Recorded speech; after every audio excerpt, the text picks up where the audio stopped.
My name is Colin Murphy. I'm 31 years old, and after building a successful IT security consulting business that generates over $145,000 annually through helping companies protect their networks from cyber threats and data breaches, I have spent the last 4 years quietly paying every single household expense for my mother Rita and my sister Stacy, including the $1,300 monthly mortgage, all utilities, groceries, internet service, car insurance, and even Stacy's $400 monthly credit card payments, only to sit through a devastating family dinner where Stacy declared, "You're dead weight.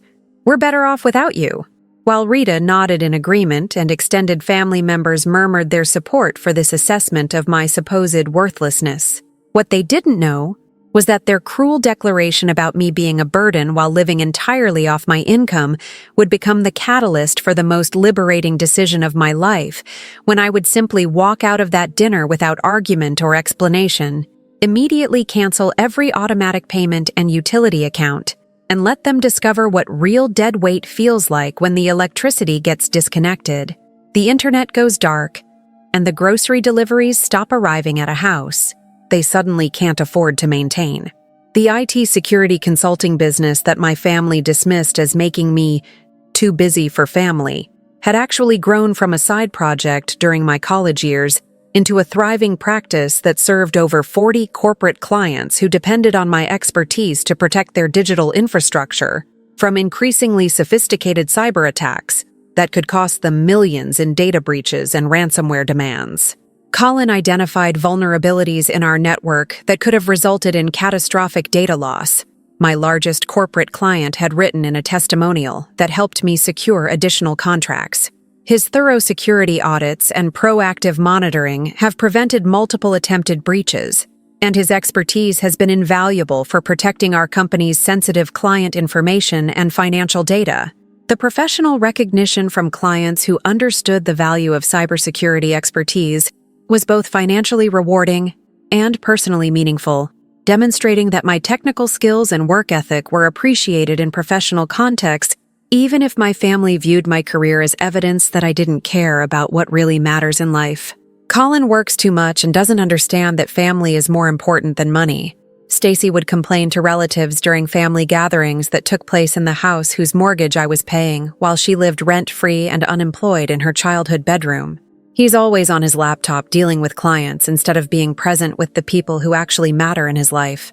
The criticism of my work schedule while I was literally funding the household where these family gatherings occurred was both ironic and revealing about how completely my family had disconnected my financial support from my physical presence, treating my income as something that magically appeared to pay bills while my actual work to generate that income was characterized as neglect of family obligations. Colin doesn't appreciate what we do for him by maintaining family connections, Rita would add when discussing my career focus with extended family members. We keep him grounded and remind him that success isn't just about making money, but Stacy is right that he's become too obsessed with his consulting business.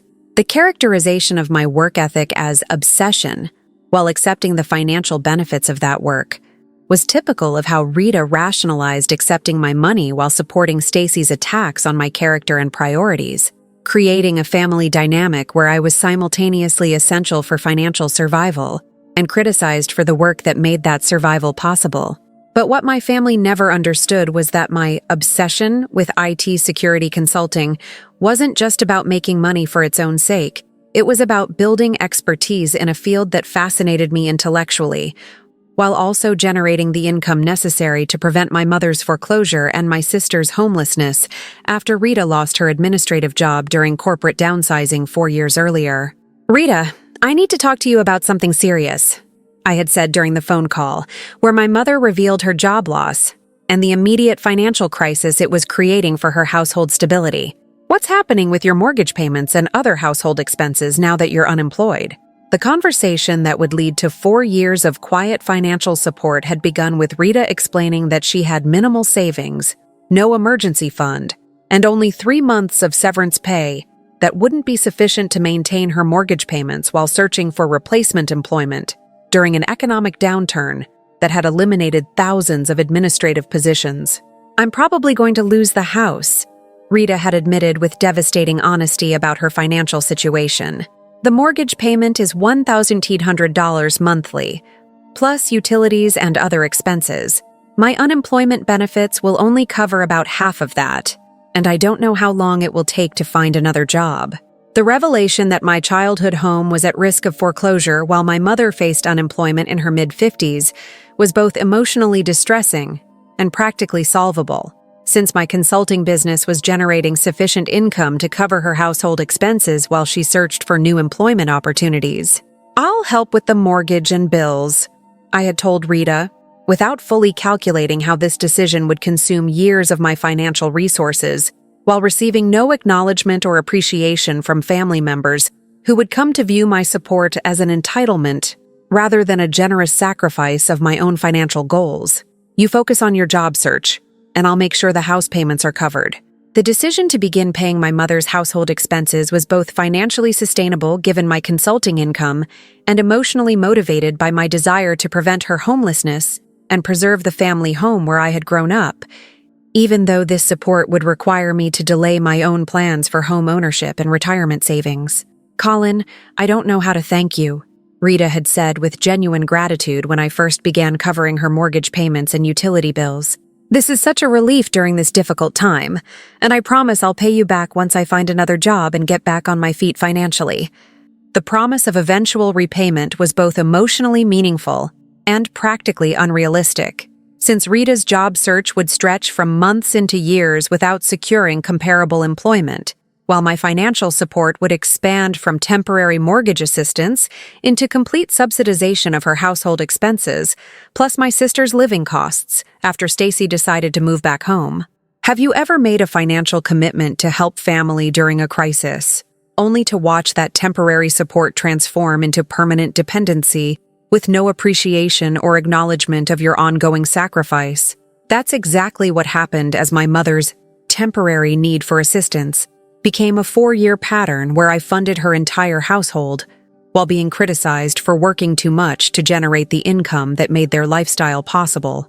The expansion of my financial obligations from supporting just Rita to also funding Stacy's lifestyle began 18 months after I started paying my mother's bills, when my sister decided to quit her retail management position and move back home to figure out her life direction without any specific plan for employment or income generation.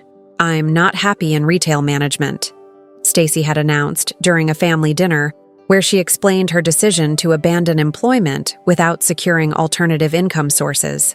"I need time to discover what I'm really passionate about, instead of just working for a paycheck in a job that doesn't fulfill me creatively or emotionally." The romantic characterization of unemployment as a journey toward passion and fulfillment was both financially irresponsible and practically unrealistic for someone in her 30s with no savings or alternative income sources. But it was also the beginning of 3 years where Stacy would live entirely off my income, while criticizing my work ethic and character.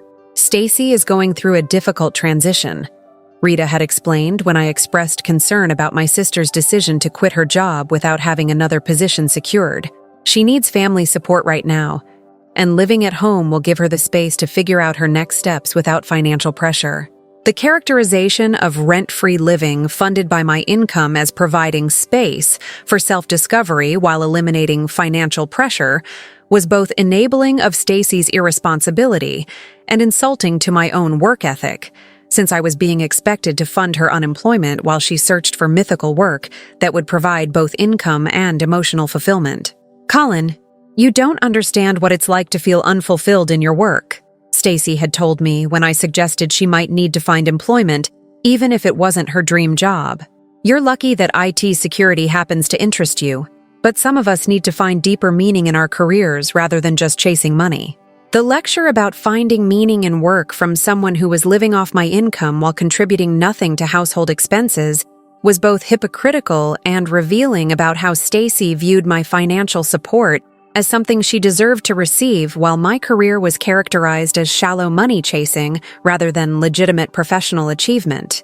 But while Stacy was searching for meaningful work that never materialized, I was also discovering the full scope of financial support that my mother and sister expected me to provide without acknowledgement or appreciation of the sacrifice this represented for my own financial planning and life goals. "Colin, can you add Stacy to your car insurance policy?" Rita had asked during one of many requests for expanded financial support. Her coverage lapsed when she quit her job, and she needs transportation to attend networking events and job interviews. The request to add Stacy to my insurance policy while she had no income or means to contribute to the premium costs was both financially reasonable, given her unemployment, and practically frustrating, since these job interviews and networking events never seemed to result in actual employment or income that would allow her to resume financial independence. "Colin, Stacy's credit card bill is overdue," Rita had mentioned during another conversation about expanding my financial obligations. She had some unexpected expenses during her transition period, and she needs help catching up on the payments before it affects her credit score. The request to pay Stacy's credit card bills while she was unemployed and living rent-free in my mother's house was both financially significant and practically concerning, since I was being asked to subsidize discretionary spending during a period when Stacy should have been minimizing expenses rather than accumulating debt. "How much is the credit card bill?" I had asked while preparing to add another monthly expense to my financial obligations for supporting family members who viewed my income as their personal resource. "About $400 monthly," Rita had replied with casual understatement about a substantial recurring expense. "Just until Stacy finds the right position and can start contributing to her own expenses again." The characterization of $400 monthly credit card payments as temporary assistance until Stacy found employment was both optimistic and inaccurate, since this support would continue for 3 years while my sister's job search remained perpetually unsuccessful despite the space and lack of financial pressure that my subsidies were supposedly providing. The comprehensive financial support that I was providing for Rita and Stacy included monthly expenses that totaled over $3,200 when all household costs were calculated, representing more than a quarter of my gross income being directed toward supporting 2 unemployed adults who criticized my work ethic while living entirely off the money that work generated. Mortgage payment, $1,800, I would calculate during my monthly budget reviews, as I watched my own savings goals being delayed while my family's comfort was maintained. Utilities including electric, gas, water, and trash service, $350. Internet and cable, $180. Groceries delivered weekly, $600 monthly. Stacy's car insurance, $140. Stacy's credit card payment, $400. Total monthly subsidy, $3,470. The detailed accounting of expenses that I was covering for my mother and sister was both financially painful and emotionally frustrating, since these substantial subsidies were being provided without acknowledgement or appreciation from family members who had come to view my support as an entitlement rather than recognizing it as generous financial sacrifice. But while I was funding their entire lifestyle, Rita and Stacy were also developing a narrative where my absence from some family gatherings and my focus on my consulting business were evidence that I didn't value family relationships or appreciate the emotional support they were supposedly providing during my professional development. "Colin missed Thanksgiving dinner because he was working on a client emergency," Stacy would complain to extended family members, deliberately omitting the context that the client emergency was a ransomware attack that required immediate response to prevent data loss, and that my consulting fees from that weekend covered her living expenses for 2 months. "Colin is always too busy for family events," Rita would add when relatives asked about my absence from gatherings. "His IT business has become more important to him than spending time with the people who love him and support his success." The characterization of my work obligations as choosing business over family, while that business was literally funding the family gatherings they were criticizing me for missing, was both logically absurd and emotionally manipulative, creating a narrative where I was simultaneously essential for financial survival and guilty of neglecting family relationships. "You need to set better boundaries with your clients," Stacy had lectured me during one family dinner I did attend, apparently unaware that my client relationships were generating the income that paid for the food we were eating. "Family should come first, and you're letting work take over your life." The advice about setting boundaries from someone who had no employment or professional obligations was both ironic and insulting, suggesting that I should limit my income generation to accommodate more family time while continuing to fund their lifestyle through the reduced consulting hours that would result from those boundaries. But the family dynamic that had developed around my financial support was creating psychological patterns where Rita and Stacy genuinely believed that their emotional presence and family connection were equivalent to or more valuable than my financial subsidies, creating the delusion that would eventually lead to their devastating declaration that I was dead weight they would be better off without. Colin contributes money, but Stacy contributes emotional support and family connection, Rita would explain to relatives who sometimes questioned why my employed sister was praised for family devotion while my financial support went unacknowledged. Money isn't everything, and Stacy understands the importance of being present for family in ways that Colin has never learned. The hierarchy that valued Stacy's unemployment and physical presence over my income generation and financial support was creating a family mythology where I was simultaneously funding their survival and being characterized as the family member who didn't understand what really mattered in life. The devastating family dinner that would permanently end my financial support and family relationships began with what was supposed to be a celebration of Rita's birthday, held at the house I was paying for, featuring food I had funded, with extended family members who had no idea that every aspect of the gathering was made possible by my income rather than by the emotional support and family connection that Stacy was being praised for providing. The birthday celebration that would expose my family's complete delusion about their financial situation and my role as their provider began innocuously enough, with extended family members arriving at Rita's house bringing cards and small gifts, while complimenting the home's appearance and the elaborate dinner spread that had been arranged for the evening's festivities. "Rita, your home always looks so welcoming," Aunt Carol observed as she entered the living room where family members were gathering for pre-dinner conversation. "You and Stacy have created such a warm family environment here." The praise for the warm family environment that Rita and Stacy had supposedly created ignored the reality that the home's mortgage, utilities, maintenance, and furnishings were entirely funded by my income, while I was simultaneously criticized for not being sufficiently present to appreciate the emotional warmth that my money had made possible. "We believe in making family a priority," Stacy responded to Aunt Carol's compliment with obvious pride about their supposed achievement in maintaining family connections. "Some people get too focused on work and money, but we understand that relationships are what really matter in life." The implicit criticism of my work focus while speaking in a house whose mortgage I paid was both audacious and typical of how Stacy had developed a sense of moral superiority about her unemployment, treating her lack of income generation as evidence of deeper understanding about life priorities rather than recognizing it as financial dependence on my consulting business. "Stacy is so wise about what matters," Rita agreed, while serving appetizers that had been purchased with my grocery delivery account. Colin could learn a lot from her about balancing work with family time. The suggestion that I needed to learn from Stacy's approach to life was both insulting and absurd, since her balance consisted of complete unemployment funded by my income, while my imbalance consisted of working to generate the money that paid for everything she consumed while lecturing me about priorities. But while Rita and Stacy were positioning themselves as the family's moral authorities on relationships and priorities, I was also noticing how extended family members seemed to accept their narrative about me being too work-focused, apparently unaware of the financial dynamics that made the birthday celebration and comfortable home environment possible. "Colin, it's nice that you could take time away from work to be here," Uncle Pete said with what seemed like genuine appreciation, but was actually participation in the family narrative that my professional obligations were excessive. "Your mother was worried you might have a client emergency that would keep you away from her birthday celebration."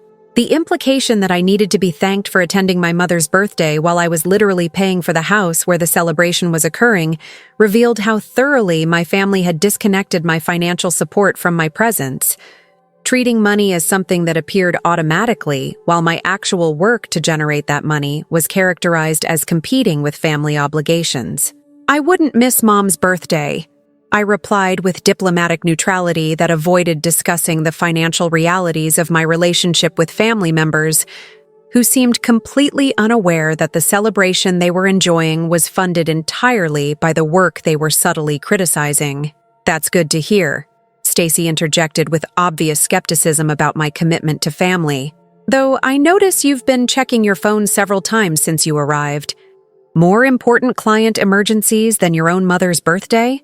The attack on my professionalism while sitting in a house maintained by my income was both personally insulting and strategically calculated to establish in front of extended family that I was indeed the family member who didn't properly value relationships over money and career achievement.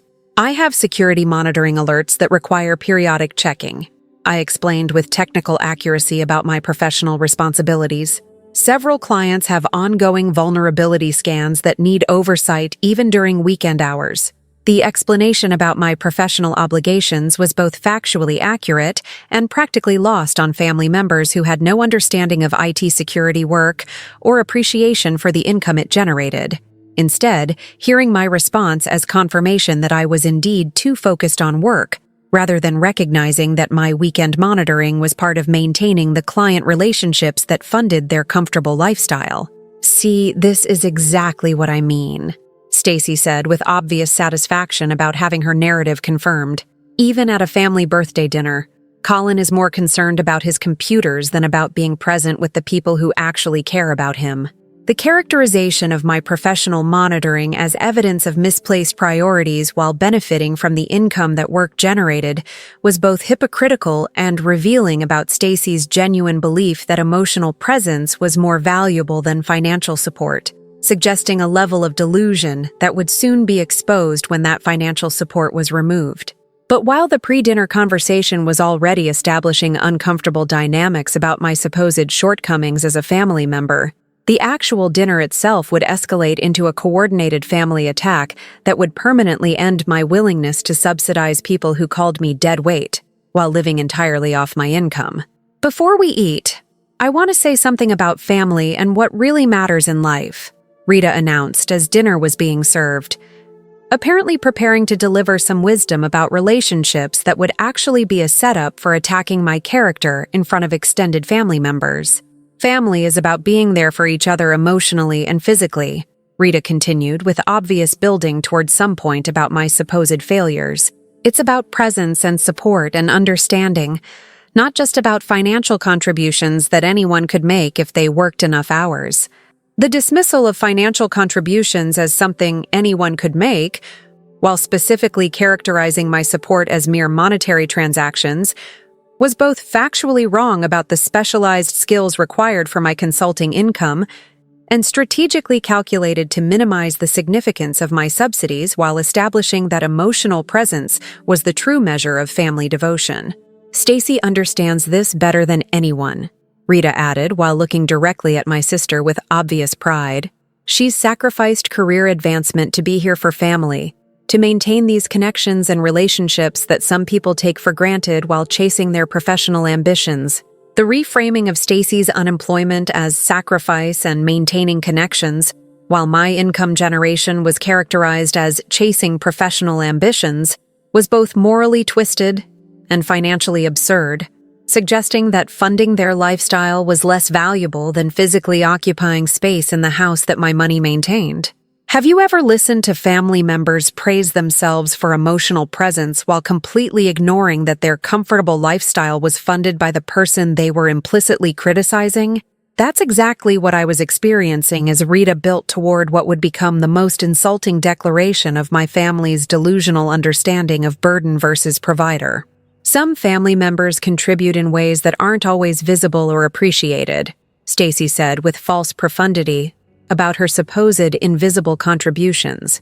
"Being present, maintaining emotional connections, keeping family traditions alive, these are the things that really hold families together, not just sending money for bills." The phrase, "sending money for bills," to describe my comprehensive financial support that covered every aspect of their lifestyle, was both dismissive and revealing about how completely Stacy had minimized the significance of subsidies that had prevented her homelessness, and allowed her 3 years of unemployment without financial consequences. Colin has never understood this, Stacy continued, with obvious building toward a direct attack on my character. He thinks that because he makes decent money in IT consulting, that's his contribution to family. But what he doesn't realize is that we need more than just financial support. We need him to actually be present and involved in family life. The accusation that I didn't understand family needs while I was literally funding their survival was both intellectually absurd and emotionally calculated to establish in front of extended family that my work focus made me a less valuable family member than Stacy's unemployment and physical presence in the house I was paying for. The truth is, Stacy said while looking directly at me with cold assessment that suggested she had been planning this moment for some time, Colin is dead weight in this family. He's never really here even when he shows up physically. He's always focused on his work instead of on us. And honestly, we would probably be better off without him. The declaration that I was dead weight, while I paid for every aspect of their lifestyle, was so completely disconnected from financial reality that I initially couldn't process the magnitude of delusion it revealed about their understanding of who was burdening whom in our family financial dynamics.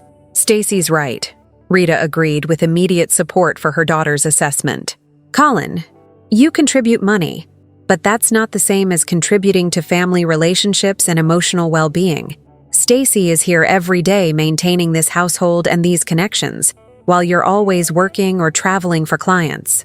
The agreement that I was dead weight while my mother lived in a house maintained by my income was both shocking and clarifying, revealing that Rita genuinely believed that my financial support was less valuable than Stacy's physical presence, suggesting that they had completely confused the provider with the burden. We appreciate your financial help, Aunt Carol added with obvious participation in the coordinated attack, but Stacy and Rita are right that family is about more than money.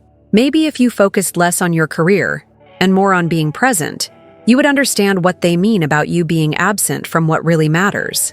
The characterization of my comprehensive financial support as help, while suggesting I was absent from what really matters, revealed that extended family members had accepted Stacy and Rita's narrative without any understanding of the financial dynamics that made their comfortable family gatherings possible. But while my family was coordinating their attack on my character and value as a family member, I was also making the cold calculation that people who called me dead weight while living off my income needed to experience what actual burden felt like when services got disconnected and they had to support themselves without my subsidies. You're right, I said quietly while placing my house keys on the dinner table in front of my barely touched meal. If I'm dead weight and you'd be better off without me, then you should get what you're asking for. The gesture of placing keys on the table was both symbolic and practical, representing my immediate withdrawal from family relationships and property, while also beginning the process of removing access to resources they had been taking for granted, while attacking my character. "What are you doing?"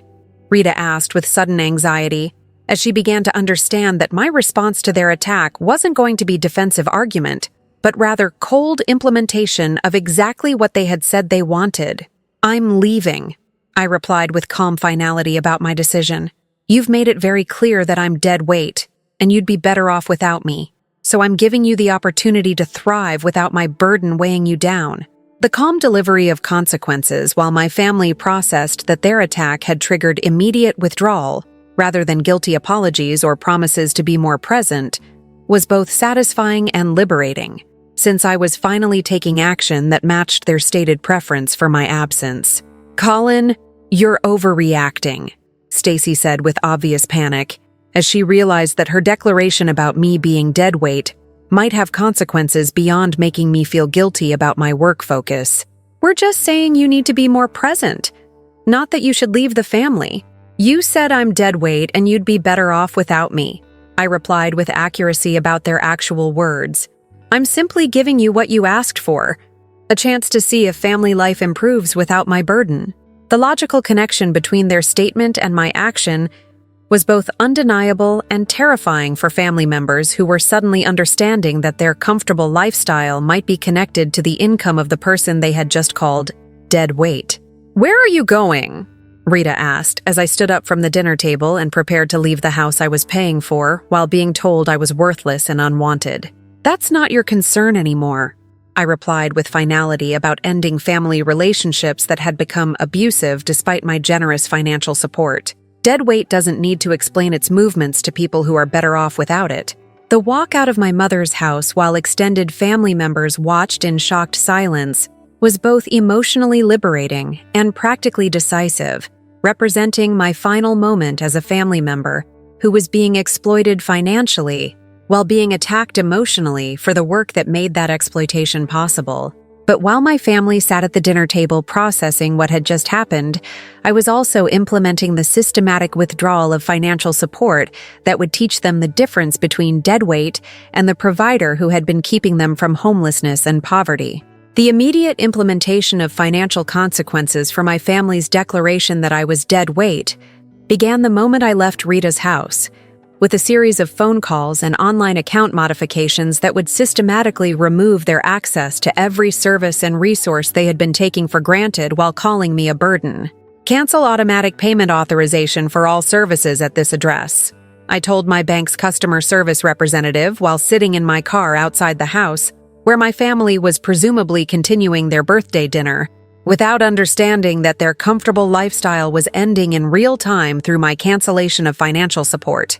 The systematic cancellation of automatic payments was both legally appropriate and practically immediate, ensuring that the mortgage company, utility providers, and other service vendors would no longer receive funds from my accounts for services my family was consuming while telling me they'd be better off without me. "Remove authorized user access for Stacy Murphy on car insurance policy," I told my insurance company, while implementing consequences that would eliminate her coverage and vehicle operation capability once the policy cancellation was processed.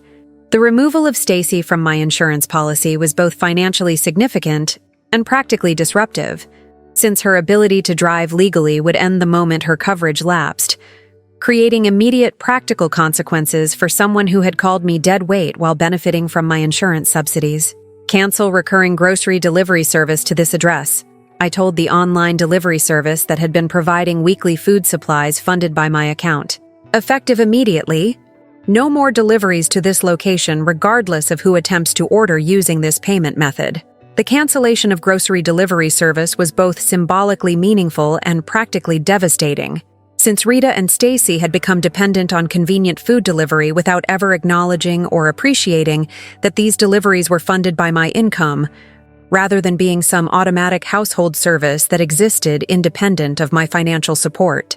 "Disconnect internet service at this address," I told the cable company while implementing one of the most immediately noticeable consequences of my withdrawal. "Account holder is moving, and service is no longer needed at this location." The disconnection of internet service was both practically disruptive and strategically timed, since modern households depended on internet connectivity for everything from job searching to entertainment, and its absence would create immediate discomfort that would force recognition of my financial contributions. "I want to be removed as authorized user on the mortgage account," I told the mortgage company during a call that would eliminate my financial responsibility for housing payments, while also ending the subsidies that had prevented Rita's foreclosure for 4 years. "I'm no longer residing at this property and should not be financially obligated for its maintenance." The removal of my financial obligation for Rita's mortgage was both legally necessary and practically devastating, since the mortgage company would immediately begin sending payment reminders to Rita, rather than automatically deducting funds from my account, forcing her to confront the reality that her housing had been entirely dependent on my income. "Cancel utility accounts in my name," I told each service provider while systematically removing the infrastructure of comfortable modern living that my family had been enjoying while calling me dead weight. "Electric, gas, water service. All accounts closed effective immediately." The comprehensive cancellation of utility accounts was both practically possible because the services were registered in my name and devastatingly effective for demonstrating the scope of financial support my family had been receiving, while characterizing my presence as burdensome rather than recognizing me as their financial provider. Have you ever systematically dismantled the comfortable lifestyle of people who called you worthless while living off your money, watching in real time as their delusion about burden versus provider was about to be shattered by service disconnections and payment demands. That's exactly what I was doing as I drove away from my mother's house for the final time, implementing consequences that would teach them what real dead weight looks like. Block all phone numbers associated with family members, I told myself, while implementing the final protection that would prevent their inevitable panic calls once services began getting disconnected, and they realized that their declaration about me being dead weight had triggered the loss of everything I had been providing. The systematic blocking of family phone numbers was both emotionally protective and practically necessary, since I knew that once the consequences of my withdrawal became apparent, Rita and Stacy would attempt to manipulate me into restoring financial support through guilt trips and emotional appeals that had worked in the past, but would no longer be effective. Reserve hotel room for extended stay, I told the booking website while arranging temporary housing that would give me time to plan my next steps without family interference or pressure to restore financial support to people who had demonstrated they viewed me as a burden rather than appreciating my contributions. The hotel reservation was both practically necessary and symbolically meaningful, representing my physical removal from family relationships that had become toxic, despite my generous financial support, while also providing secure location where I could plan my long-term response to their abuse. Update mailing address for all accounts and professional correspondence, I noted while beginning the process of establishing new residents completely separate from family members who would soon be trying to locate me once they understood the scope of financial crisis I had created by removing my support. The systematic updating of addresses and contact information was both legally appropriate and strategically necessary, ensuring that my family couldn't track my location or interfere with my business operations once they began experiencing the consequences of calling me dead weight while living entirely off my income. But while I was implementing immediate financial consequences and establishing physical separation from family members who had attacked my character, I was also beginning to process the emotional liberation that came from finally protecting myself from people who had been exploiting my generosity while criticizing my work ethic and priorities. This is what you wanted, I told myself, while reviewing the comprehensive list of canceled services and withdrawn support. They said they'd be better off without you, and now they get to prove whether that assessment was accurate or completely delusional. The reminder that I was giving my family exactly what they had asked for was both emotionally validating and practically reassuring, since their own words had established that my absence would improve their lives, making my withdrawal a fulfillment of their stated preferences rather than an act of revenge or punishment. The next morning brought the first evidence that my family was beginning to understand the catastrophic mistake they had made in calling me dead weight, as my blocked phone numbers accumulated messages that revealed their growing panic about services being disconnected and their inability to contact the person whose income had been funding their entire lifestyle. 31 missed calls, my phone displayed when I checked the blocked messages log during breakfast at my hotel. Multiple voicemail messages and text attempts from Rita, Stacy, and various extended family members. The volume of attempted contact within 12 hours of my departure was both impressive and revealing about how quickly my family had discovered that their comfortable lifestyle was dependent on financial support they had been characterizing as less important than emotional presence and family connection. "Colin, the electricity company sent a disconnection notice," Rita's voicemail message revealed with obvious panic. "They say automatic payment was canceled and we owe $400 for last month's service. I don't understand what happened. Can you call me immediately?" The confusion about the disconnection notice while asking me to call immediately suggested that Rita hadn't yet connected my departure from dinner with the cancellation of automatic payments, still believing that I would fix whatever problem had caused the service disruption. "Colin, the internet isn't working, and the cable company says service was canceled." Stacy's message added to the growing evidence of their discovery. "How are we supposed to function without internet? You need to fix this right away." The demand that I fix the internet disconnection that I had personally ordered revealed Stacy's continued delusion that I was obligated to maintain their services, despite calling me dead weight at dinner the previous evening. "The mortgage company called looking for payment," another voicemail from Rita revealed. They say automatic payment was canceled and they need $1-800 immediately, or they'll start foreclosure proceedings. Colin, what's happening? You always handle the mortgage. Why would they be calling me? The revelation that Rita hadn't understood I was paying her mortgage despite 4 years of my financial support was both shocking and clarifying about how completely my family had disconnected my income from their comfortable lifestyle, treating bills as something that magically got paid without connecting those payments to my work and financial contributions. Colin, why aren't you answering your phone? Aunt Carol's message added to the chorus of family panic. Rita and Stacy are very upset about some financial problems, and they need to talk to you urgently about household expenses. The characterization of my systematic withdrawal of financial support as some financial problems, rather than understanding that I had deliberately canceled all services after being called dead weight, revealed that even extended family members hadn't yet connected their dinner conversation with the consequences that were resulting from their coordinated attack on my character. But while my family was panicking about service disconnections and payment demands, I was also beginning to plan my long-term future completely separate from people who had demonstrated they viewed my financial support as an entitlement, rather than recognizing it as generous sacrifice that deserved appreciation and gratitude. Research IT security consulting markets in other states, I noted while beginning to explore opportunities for relocating my business to areas with stronger tech sectors and higher demand for cybersecurity expertise.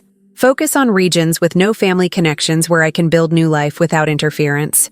The strategic planning for geographic relocation was both professionally opportune and personally liberating, since my consulting business could operate from anywhere with reliable internet connectivity, allowing me to escape family relationships that had become toxic while potentially increasing my income through access to larger corporate clients. Update LinkedIn profile to indicate availability for corporate security director positions. I continued while expanding my professional options beyond consulting. Consider full-time employment with benefits if the right opportunity presents itself in a new city. The openness to full-time employment, rather than continuing independent consulting, was both financially attractive and strategically valuable, since corporate security director positions often included comprehensive benefits packages and stable income that would support my fresh start without family financial obligations consuming a quarter of my earnings. Contact real estate agent about selling or renting current apartment, I noted, while beginning to eliminate ties to my current city where family members would eventually attempt to locate me once they understood that my withdrawal was permanent rather than temporary emotional reaction to dinner conversation. The practical planning for complete geographic separation from family was both emotionally healing and financially liberating, since eliminating all connection to my current location would prevent family interference with my new life, while also protecting me from manipulation attempts once they fully understood that their comfortable lifestyle had ended permanently.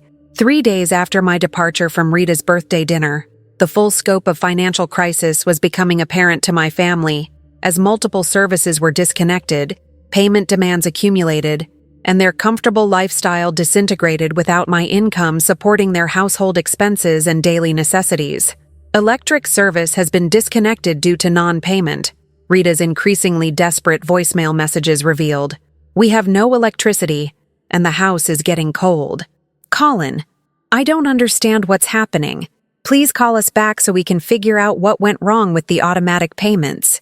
The continued framing of my deliberate cancellations as something that had gone wrong, rather than understanding that I had intentionally withdrawn financial support after being called dead weight, suggested that Rita still hadn't connected her dinner conversation with the consequences she was experiencing.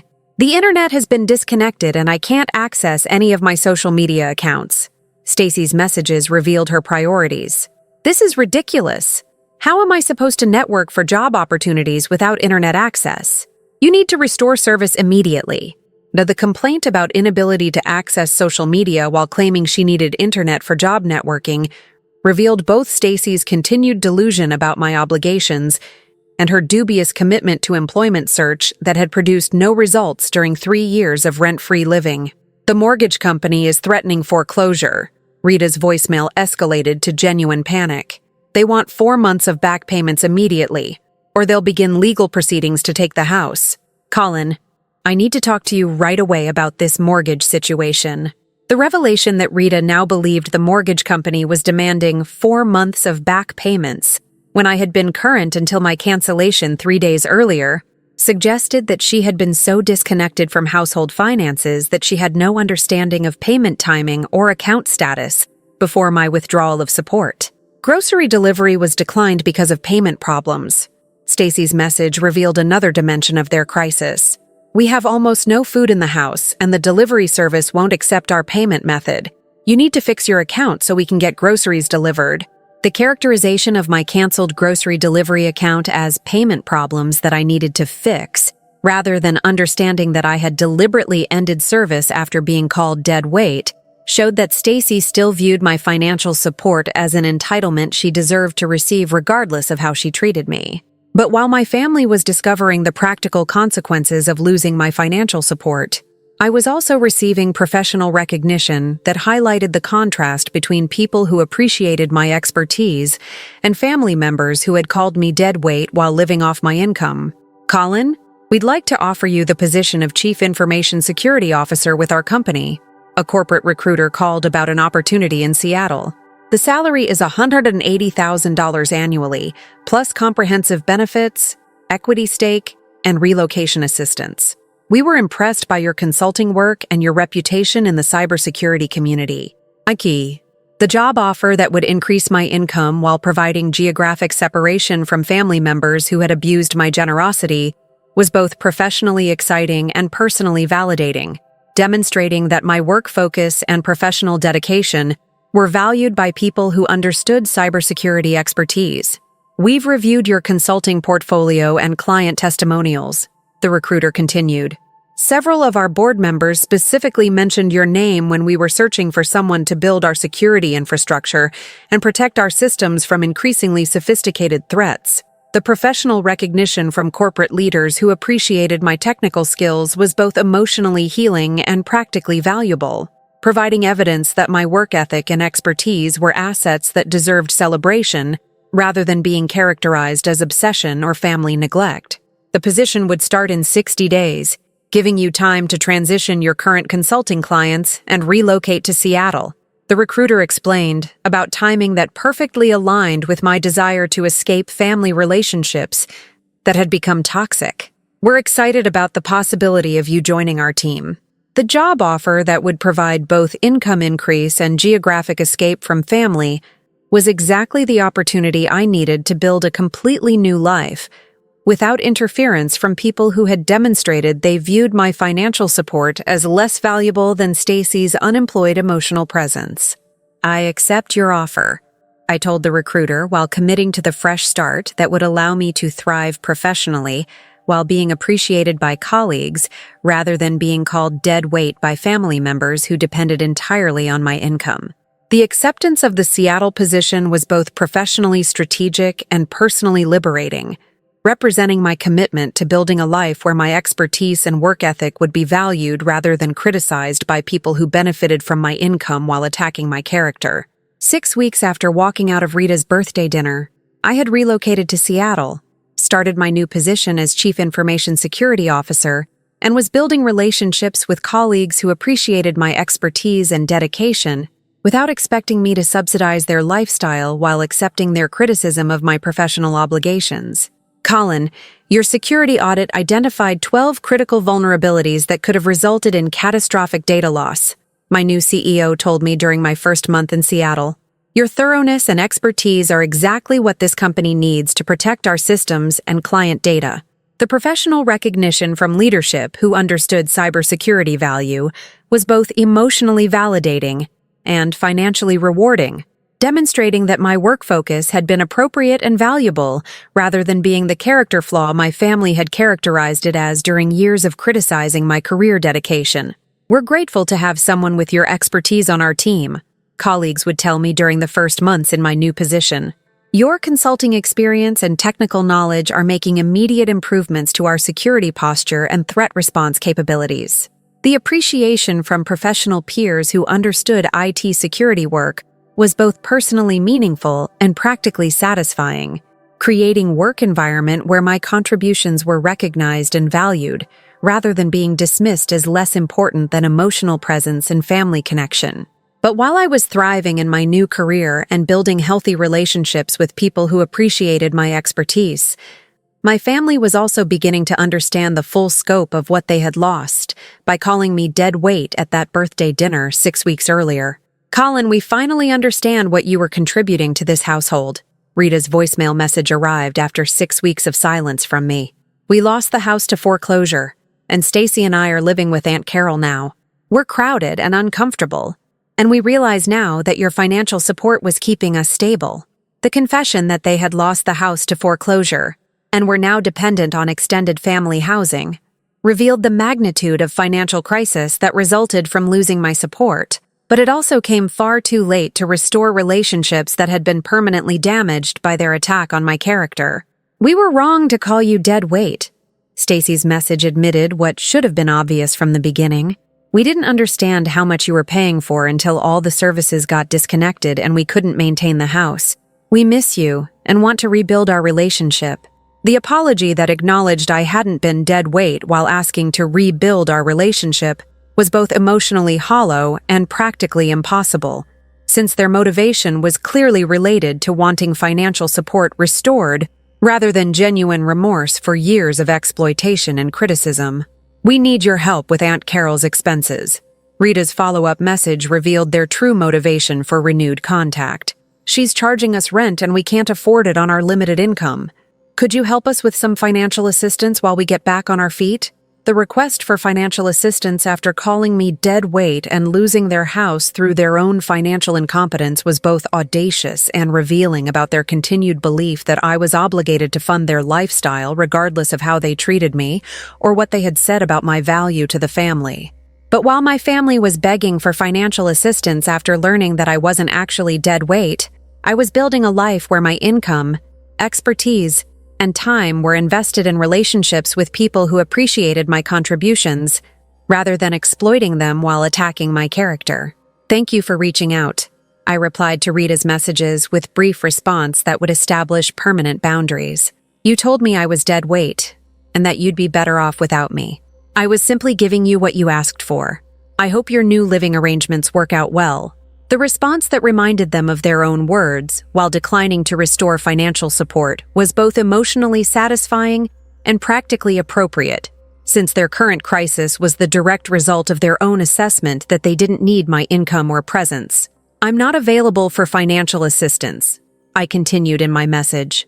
"You've demonstrated that you view my contributions as less valuable than emotional presence and family connection. So I'm sure Stacy's presence in Aunt Carol's home is providing all the support you need."